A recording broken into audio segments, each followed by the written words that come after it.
Hello and welcome to this special edition of The Print. We have a special guest with us, National Vice President of the Bharatiya Janata Party, Baijayant Panda. Welcome, sir. He's also the national in charge of Assam and Delhi. Well, Delhi has been witnessing intense politics in the past few weeks with the Aam Aadmi Party and Delhi BJP both trying to outweigh each other. So we have with us Mr. Panda, who will answer not only questions on Delhi but national politics too. But let's begin with the first question, sir. BJP has been, building a lot of pressure on the Aam Aadmi Party, whether it is in terms of corruption, the scam that the BJP has been talking about, whether it is the education sector, the health sector. Is it because, that BJP now thinks that AAP is a threat beyond Delhi and we need to tackle them? Look, BJP hasn't become the world's largest political party accidentally. It has worked over 4 generations through global renowned leadership. Our current leader, Prime Minister Narendra Modi, repeatedly gets acknowledged as the most popular leader in the world. He has taken India to the world stage with much more influence, with much more acceptance than ever before. So that is not at all a reason that we are bothered by any party's alleged growth. The reality is that the Aam Aadmi Party is built on lie after lie after lie after lie, and that is not sustainable. At some point, all those lies have to get exposed, and they are getting exposed. This is a party that started on the shoulders of an anti-corruption movement.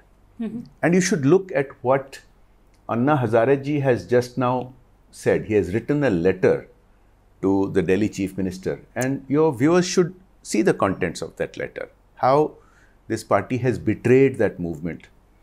The corruption scandals they have attempted for several years to suppress, now they're all tumbling out. The excise policy liquor scam is a huge scam. And what has happened is they changed the policy in a manner, they hugely increased the number of liquor vends, and they allowed liquor vends to come up in front of gurdwaras, in front of temples, near schools. These are all illegal.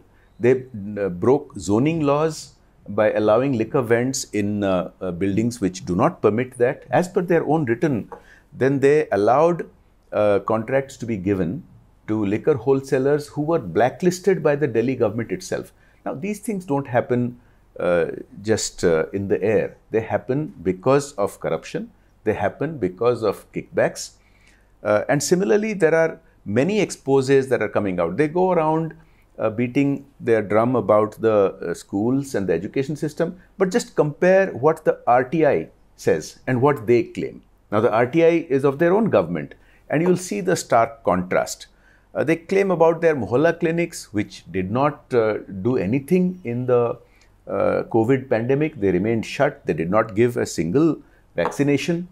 We can go on and on and on and on.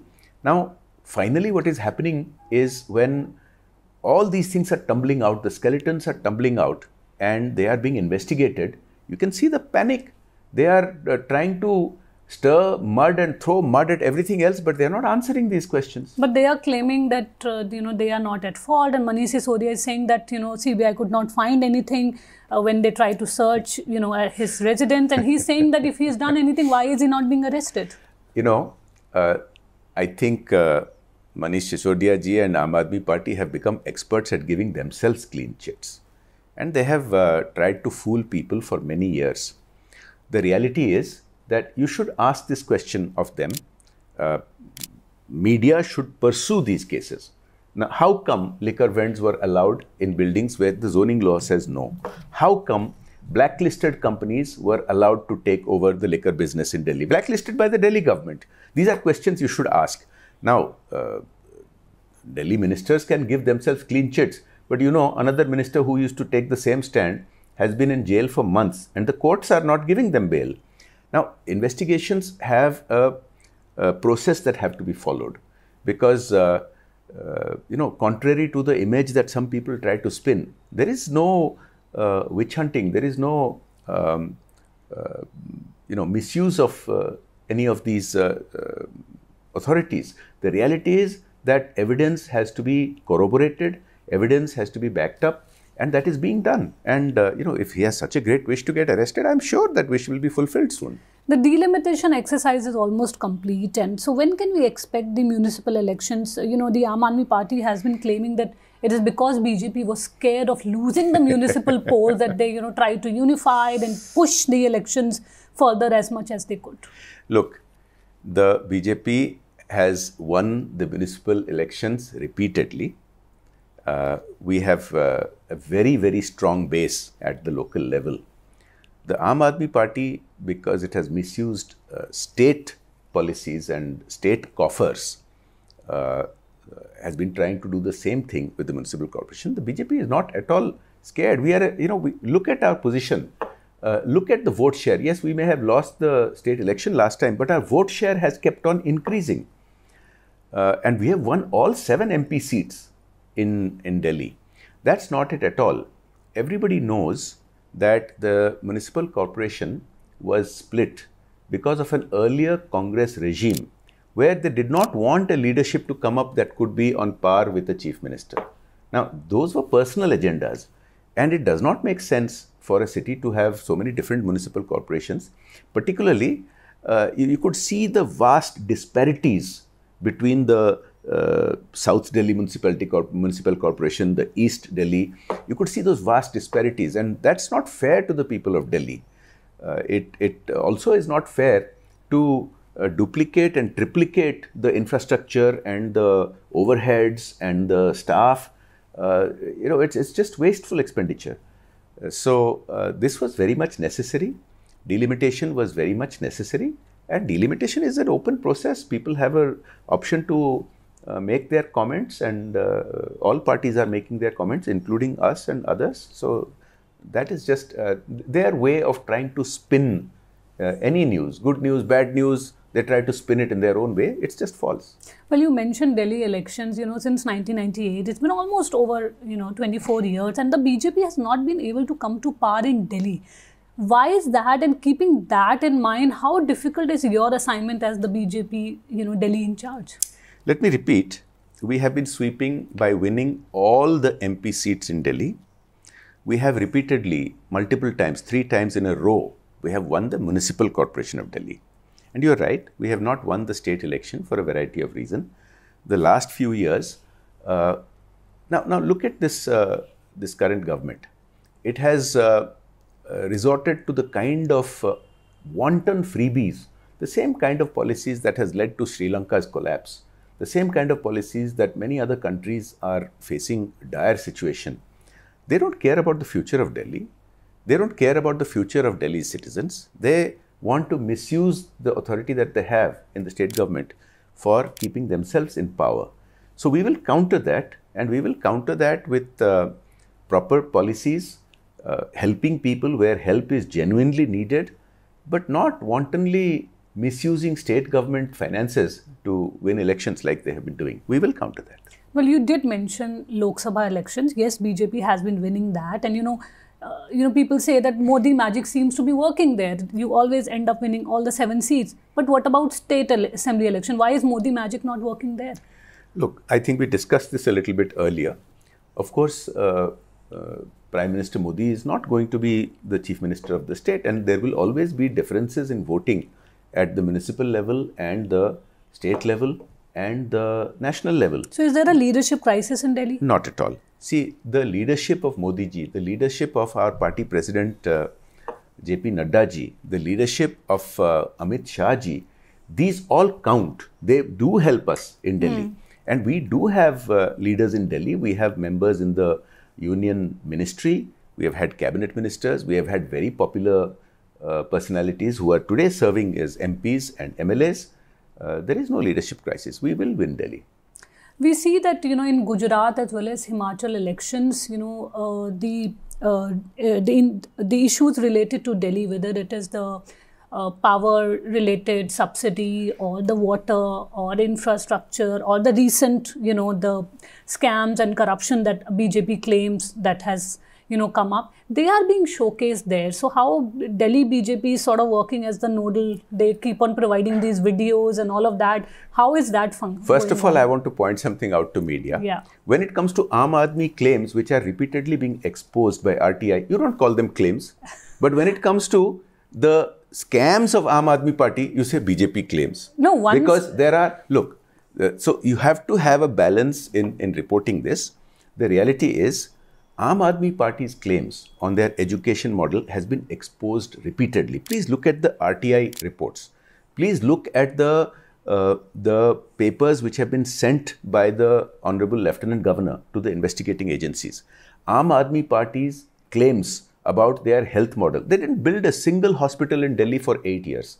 And we saw the reality of what happened because of that during the COVID crisis. Now, these are not BJP allegations. These are facts. Now, it's not a BJP allegation that the number of liquor vends was increased drastically. It is not a BJP allegation that blacklisted liquor wholesalers were given the contract. These are not allegations. These are facts. So, you have to report that properly. Now, as far as the Aam Aadmi Party's claims, yes, they are trying to go and spin a yarn in other states that they have got this heaven situation in Delhi, which is not the case. Now, look at what is happening in Punjab. They spun the same yarn. They have gone there and announced freebies. Now, we have reached a situation in less than 6 months of them taking the charge of the government that government employees are not getting paid. You are seeing that they are having riots on the streets with the same people with whom they were aligned just a few months ago in doing protests. So, people should go to Punjab and see what is happening. They are in bed with separatists.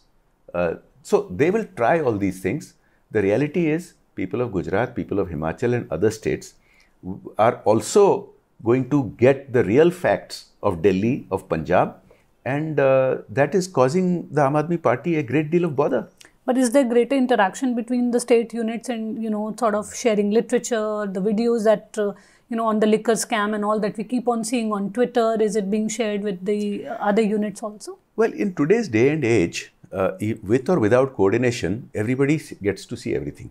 In the last 2 weeks, you have seen a couple of sting operations in Delhi, which blatantly expose the corruption. While you keep calling it a BJP allegation, liquor dealers are openly saying that they have given money to Aam Aadmi Party and hundreds of crores.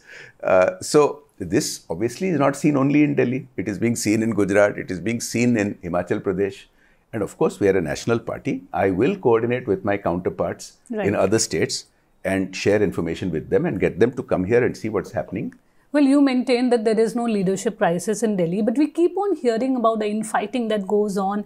And, at least Aam Aadmi Party keeps saying that Arvind Kejriwal is our face. Who is BJP's face in Delhi?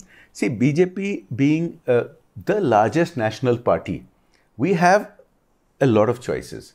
The reality is the Aam Aadmi Party doesn't have a choice. What are those choices? So, in Punjab, for instance, they have got a remote control chief minister. Everybody knows the situation in Punjab.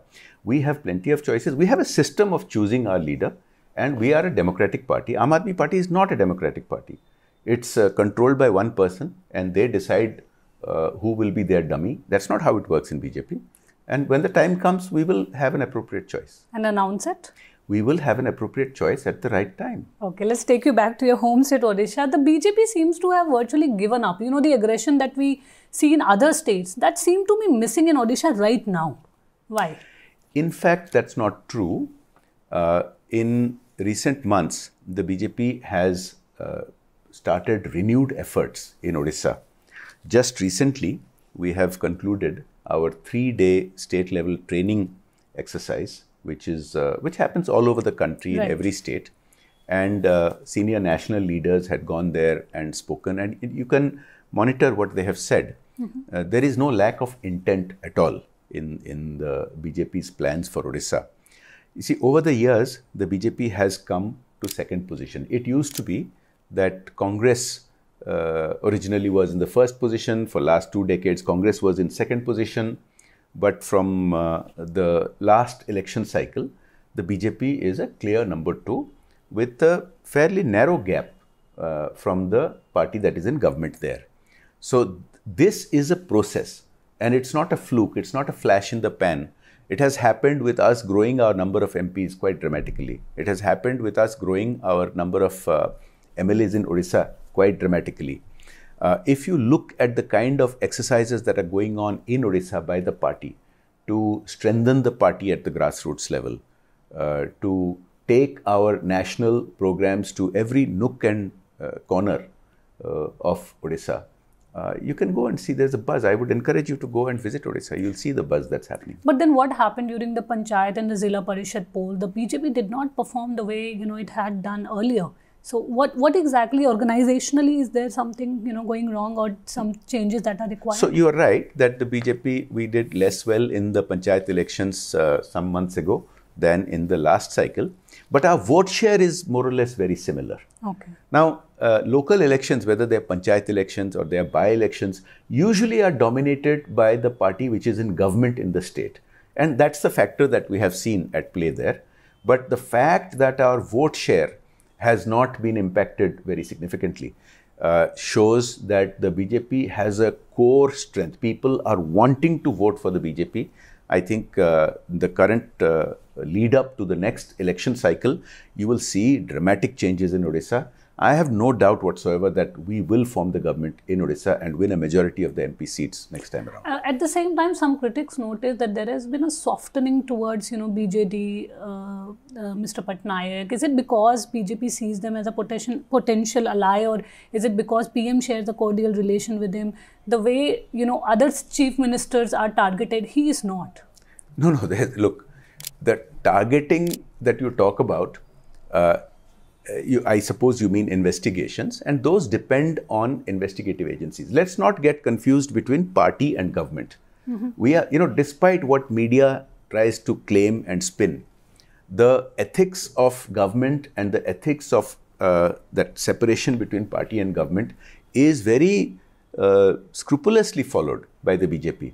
Now, what the investigative agencies will do, we as a party cannot influence.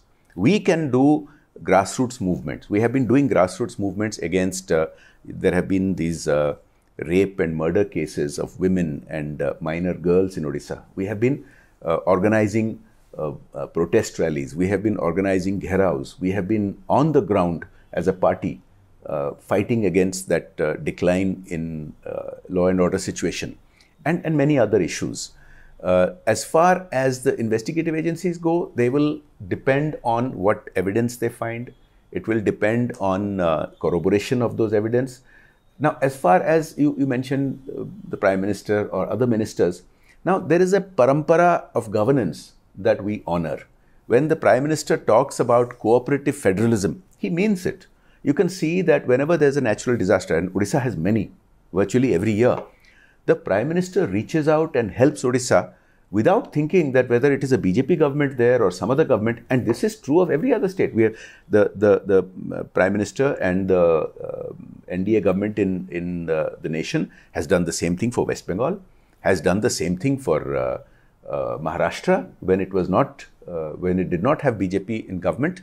So this principle of cooperative federalism should not be misrepresented as some kind of a political alignment. Our party stands for certain ideology.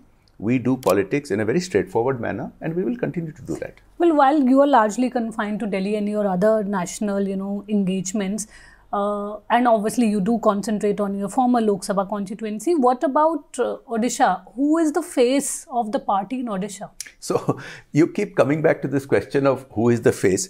I think, the media in India is living in a time warp because they are stuck with Congress, which has the same family, the same face, the same two people have been president alternately for last 25 years.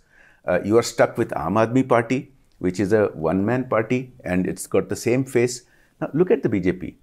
Our face at the national level, Prime Minister Narendra Modi, has come up from the lowest levels. This can't happen in any other party. that without a family background in politics, first generation politician, coming from humble background, he has come up here.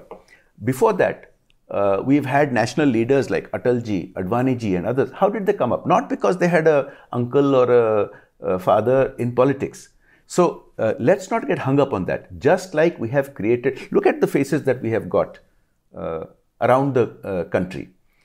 Wherever we have chief ministers, look at them. They have come up through hard work. They have come up through struggle. They have come up through standing up for what the BJP stands up for, which is a strong India, which is a prosperous India, which is an inclusive India, sabka saath, sabka vikas. So we will come up with the appropriate face in Odisha as required. We have done so in Assam. We have done so in other states. We will find the right appropriate leadership. Let's move on to a bit of national politics. You must have seen the Gyanvapi issue where, the district court judge rejected the Muslim side of the argument and at the same time maintained that, the right to worship Hindu deities by Hindus was maintainable. So just wanted to understand, how do you see it, considering individual leaders have spoken on the issue, but the party, BJP, has not said anything on the matter? Look, the BJP respects the constitution. We are a responsible party. We respect the judicial system and the judicial process. Since the matter is in courts, it's really not appropriate for us to make comments on this issue. Let the process go through. There should be no interference. There should be no second guessing. It is in the courts of law. I'm sure it will have further developments in the courts. So it's not proper for us to comment in such a manner. But the Places of Worship Act is something, there are many petitions in the court. You have complete majority at the center, a number of BJP leaders, VHP, RSS, they've been talking about, either a repeal or an amendment. So why not take that up? Look, I think that may be a misrepresentation. Many people try to create this situation as if there is a divide or a provocation. The leader of the RSS, Mohan Bhagwat ji, has made it very clear that one shouldn't go around seeking to find divisions in society and in religious places. I have a personal opinion here that we have a history in India which had seen a lot of barbarism, which had seen a lot of atrocities, and there had been an effort by many to just sweep that under the carpet. Now, that's not how you find healing. We must find ways which are honorable, which are just, and which don't seek to just ignore history as if it never happened. There is an ecosystem that has existed in India that has tried to twist history, that has tried to misrepresent history. You saw how in the case of Ayodhya, so-called historians actively suppressed data and facts to try to spin a particular political line, despite archaeological evidence, despite so many other things.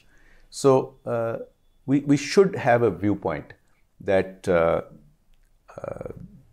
these things are very sensitive, and since it is in court, let us not try to be provocative about it. Let the courts take their own opinion. Well, you just mentioned that, Prime Minister Modi has been working equally for all states, and the BJP government also focuses on that. But, certain minorities claim that they are being targeted. And if you look at recently Uttarakhand or Assam, this survey of madrasas has been a sort of a focal point, and they claim that, they are being targeted.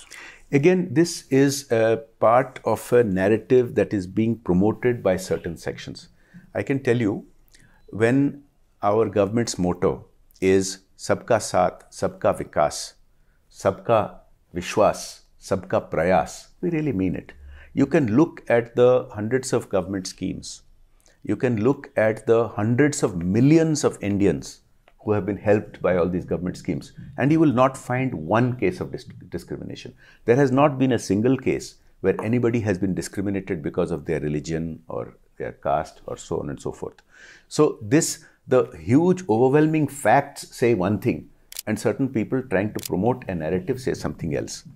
Now, you talked about these issues of the madrasas in Assam. Look, nobody should be able to misuse a place of religious education to foster separatism and terrorism. Now, unfortunately, some such places have been misused. In India? In India, in Assam. Why do if you look at Assam, what is happening is some of these people, the direct links have been exposed to terrorists, to organizations which have targeted India and have carried out assaults and attacks in India. Now, this does not speak about the community as a whole. It's these specific places, these specific individuals who have done it. That should not be misread as being against a community. Even the Muslim community in Assam are very clear that they do not tolerate any of these elements who are fraternizing with terrorists. So that should not be misrepresented in the media. Wherever there is a clear-cut evidence where links are established to these kind of organizations, action must be taken, because that's just not legal. It's against the state. It's against the constitution. So we'll see more in the coming few days? It depends. I mean, there's not a blanket decision to target any such institution. Only where there is a clear established connection between the people there and terrorist organizations, then action will be taken. Well, another important aspect of BJP is that it had a number of allies when it first came to power, and now with the exit of Nitish, virtually there is no one, almost no one. Why is it that BJP is not able to hold on to its allies, or it thinks that it doesn't need them? I want to add one more thing about the Northeast that you added. Yes. Look at what has happened in the Northeast. The Prime Minister has visited more than 50 times, more than all his predecessors put together. The Northeast is seeing more development than it has ever imagined. Railways for the first time in Tripura and in Manipur, drinking water in every home, the kind of development that's happening. And most importantly, all these separatists, most of the separatist organizations, their issues have been resolved. The Bodo issues have been resolved. Just yesterday, yes, another group of disenchanted people, their issues have been resolved and agreements signed. The same thing with many other tribal and other previously marginalized groups. Their issues have been resolved. So the BJP is reaching out, the BJP governments are reaching out. This has been all done under the initiatives taken by Home Minister Amit Shah, and resolving all these issues. Now, you talked about allies. It must be pointed out to your viewers that the BJP has never broken an alliance. Whether it was the BJD in 2009, or it was the Akali Dal, or it was Shiv Sena, it was they who broke the alliance. Many people will tell you, if you investigate, you will find out that in some of these cases, the BJP would have done better to actually dump those allies. But the BJP works on principle, and the BJP stuck through with allies who, some of them had actually lost some of their popularity, and ultimately some of them chose to break ties with the BJP. Now, be that as it may, the BJP is committed to a strong and prosperous India that is good for every citizen, for all sections of society. Now, I think some of the allies who had parted ways may be having second thoughts or may not, that I can't speak for them. But the BJP has never broken any alliance. But we do see all these allies sort of, coming together and forming a Mahagathbandhan. There's a Bharat Todo Yatra by the Congress that is going on, all preparing for the 2024. So we have seen these Mahagathbandhans before, and these parties coming together before. You saw the Mahagathbandhan or some version of it in the last 2 elections in Uttar Pradesh. What happened? Each time the media reported, look at this combination. But elections are not about arithmetic. They are about policies, and they are about principles, and they are about chemistry. And you saw that those massive alliances did not work in Uttar Pradesh. We heard the same thing about Maharashtra. But that totally illogical alliance by parties which had been ideologically opposed to each other for so many decades, it collapsed under its own weight. Any time in the last 2 years, you could have gone to Maharashtra, everybody would have told you that it was a mess, there was massive corruption, and it could not survive, and it did not survive. So this is not something that worries us. Now, most of these parties are dynastic parties. They believe in dynastic succession, they believe in a sense of entitlement. And the BJP represents an existential threat for these parties, because the BJP is not a dynastic party. People in the BJP rise through merit. And I can understand their panic as the BJP grows. Now, this Bharat Todo Yatra that you are talking about. Bharat Todo Yatra. No, I mean the Bharat Todo Yatra. You know, it consists of people who are fraternizing with those who have been on video. I'm sure your channel must have also shown some of those videos which talks about Bharat ke tukde tukde.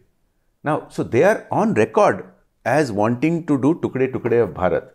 So, and the kind of, the violence that is being exhorted by this, the leaders of this Bharat Todo Yatra, you can see they are trying to provoke, they are trying to incite people.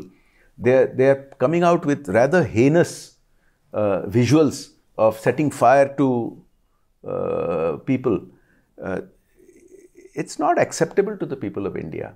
And the people of India have realized that these kind of shenanigans are not going to work. But the way the BJP always targets Rahul Gandhi, you say that, the Congress is nowhere, it's a dynasty party, it's almost over. But whenever they do anything, politically, the entire BJP, gets on to sort of... The BJP doesn't target Rahul Gandhi ji. We have no need to. Let him be more active. Many people in the BJP will tell you that it actually helps us quite a lot because of what he stands for. The BJP is not bothered about any particular individual, particularly an individual who, he has gone and got his party to sign an MOU with China. When there is a war on the front, he goes and meets the ambassadors of the warring country. This is a person who goes all over the world and tries to incite and provoke people against India. Not against the BJP, against India. The more he does that, look, the track record is there to see. It is not the BJP saying it. Your people, I'm sure your viewers are aware, I'm sure you are aware, what Rahul Gandhi ji has done to the Congress. We have a avowed position that we want to make Bharat Congress Mukt. But it seems so does he.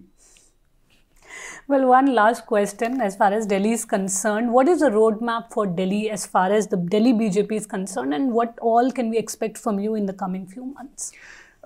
You can see the Delhi BJP being very active on the ground. You can see the Delhi BJP taking to the people the real cases of corruption. These are not BJP's allegations. The facts are there that I've pointed out by the Aam Aadmi Party and its ministers. You can see the BJP exposing the fraudulent claims of the Aam Aadmi Party when it comes to their so-called education model. Just look at the RTI reports when it comes to their mohalla clinics which don't do vaccinations and so on and so forth. You can see that in recent by-elections, the BJP has improved its performance quite dramatically. So the prospects for the BJP are looking very good in Delhi. Thank you so much for answering all our questions, sir. Thank you. Thank you.